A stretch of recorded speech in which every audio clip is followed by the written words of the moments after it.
ప్రతి సాధకుడు అనుభవ సిద్ధి, సాధన ఫలితం, సాధనలో ఉన్నత స్థితి చేరే వరకు తన మనస్సుతోటి నడుస్తూ ఉంటాడు. తన జీవితంలో ఎదురైన కష్టాలను, జ్ఞాపకాలను గుర్తు చేసుకుంటూ, సుఖాలను గుర్తు చేసుకుంటూ, బంధాలను గుర్తు చేసుకుంటూ, దేశ పరిస్థితులను అప్పుడప్పుడు గుర్తు చేసుకుంటూ, అన్ని జరుగుతున్న చుట్టుపక్కల వ్యవహారాలు అనుభవిస్తూ చూస్తూ సాధన కూడా చేస్తూ ఉంటాడు. సాధనలో జ్ఞానముతో, పుస్తక పఠనం వల్ల కలిగిన జ్ఞానంతో, గురువుల వల్ల కలిగిన జ్ఞానంతో సాధన చేస్తూ ఉంటాడు. పురాణాలు, వేదాలు పఠిస్తూ ఉంటాడు. వీటన్నిటినీ నేను అనే ఒక కోణంలో చేస్తూ ఉంటాడన్నమాట.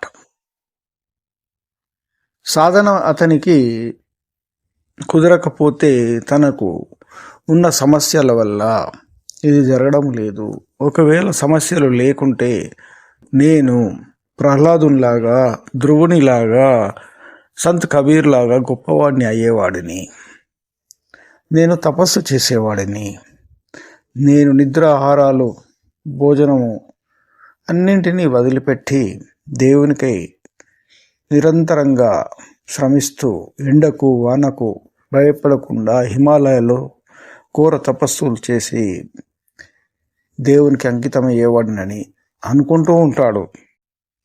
నేను అనే స్థితిలో అతను పూర్తిగా ఒక బాక్స్కు పరిమితమయ్యాడు, ఒక లిమిట్కు పరిమితమయ్యాడు. ఇలా సాధన చేస్తూ తనకు అన్ని సమస్యలు, పరిస్థితులన్నీ అనుకూలమైన తర్వాత తాను గొప్ప ఋషిని అవుతానని అనుకుంటూ ఉంటాడు. తన సంసారము, తన భార్య, పిల్లలు అందరూ తనకు అనుకూలించినప్పుడు తనకు ఎదురే లేదు సాధనలో అనుకొని ఆలోచిస్తూ ఉంటాడు. నేను అనే ఒక మాయలో ఇటువంటి పరిస్థితులలో సాధకుడు సాధన చేస్తూ ఉంటాడు.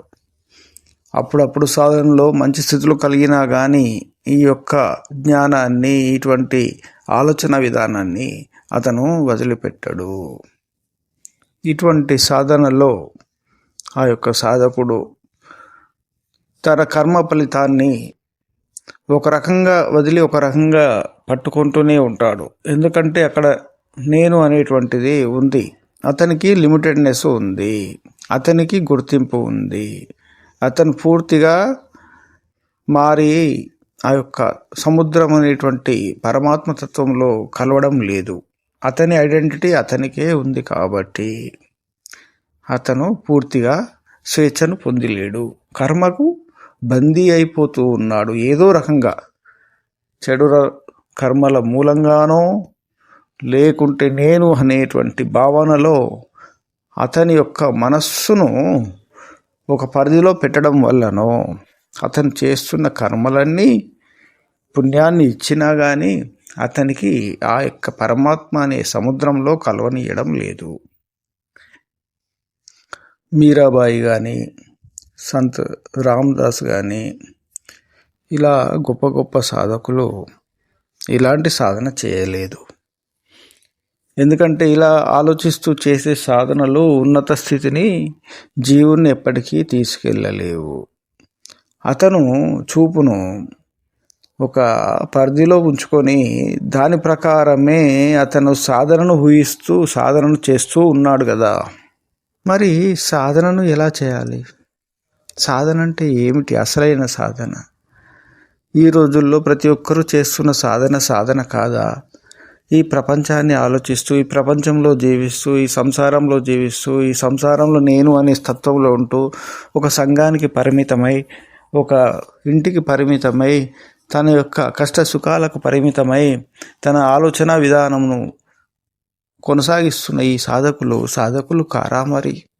అంటే వీళ్ళు కాలచక్రానికి బందీ అయిన సాధకులు మాత్రమే, పరిపూర్ణ సాధకులు అసలే కాదు.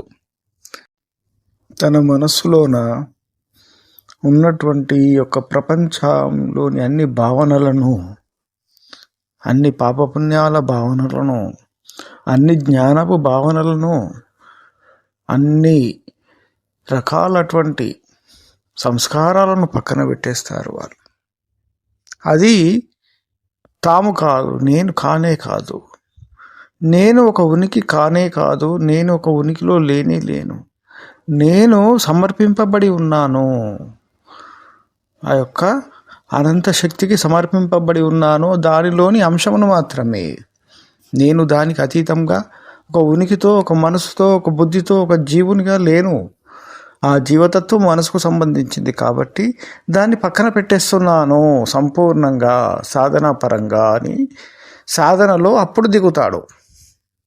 తాను అనంతానికి సంబంధించిన వ్యక్తి, చైతన్యానికి సంబంధించిన వ్యక్తి, ఆనందానికి సంబంధించిన వ్యక్తి కాబట్టి ఆ వ్యక్తి అనే పదము ఐడెంటిటీ పరంగా కాకుండా ఆ యొక్క అనంతంలోని ఒక అణువుగా భావించి దానిలోని ఒక చిన్న అంశమాత్రంగా భావిస్తూ, సూక్ష్మాంశగా భావిస్తూ, దాని ఉనికిలోన భావనను పొందుతూ దానిలోన లీనమై సాధన చేస్తూ ఉంటాడు. బాహ్యంగా ఎన్ని కష్టాలు సుఖాలు అవి తనవి కావను, అవి బాహ్యంగా ఎవరికో వస్తే తాను ఎలా భావిస్తాడో ఇవి వచ్చిన ఈ శరీరధారి అయినటువంటి ఈ యొక్క మనసు తాను కాదని అనుకుంటాడు. తాను ఒక శరీరంగా ఒక ఉనికిలో లేను అని ముందే స్పష్టంగా తెలుసుకొని సాధనలో ఒక పద్ధతి అనేది లేదు. సాధన అతనికి అనంతుడు కాబట్టి అనంత స్వరూపమైన సాధనను పొందుతూ ఉంటాడు. తాను అనంతంలో అంశగా, తాను అనంతంకు సమర్పించబడ్డాడు కాబట్టి తాను చేయవలసింది అనంతమును చూడడం మాత్రమే. నిజానికి సాధన అనేది లేదు, అక్కడ నీ స్వరూపము లేదు కాబట్టి అక్కడ నీకు ఉనికి లేదు కదా. ఉనికి లేనప్పుడు నీకు చలనమే లేదు. చలనమే లేనప్పుడు నీవు అంకితం చేయబడతావు. అంకితమైన నీవు అనేది లేని ఉనికియే లేదు, చలనమే లేదు, సమర్పించబడి ఉన్నావు కాబట్టి దానిలోనే అంశ అయ్యావు. ఇప్పుడు అంశ అయినప్పుడు నీ పరంగా సాధన లేదు, ఆ అనంత పరంగా అనంతము చేస్తున్న సాధనలో నీవు నిమగ్నమై ఉన్నావు. అలా నిమగ్నమైన నీవు ఆ యొక్క చైతన్యంలో, ఆ భావనలో, అనంతమైన స్పర్శలో తేలియాడుతూ ఉంటావు, తేలికైపోయి ఉంటావు. నీకు నీవే తెలియని స్థితి అది. అలాంటి భావనలో నీవు ఏమీ చేయలేవు కానీ అనంతుడవై భాషిస్తూ ఉంటావు.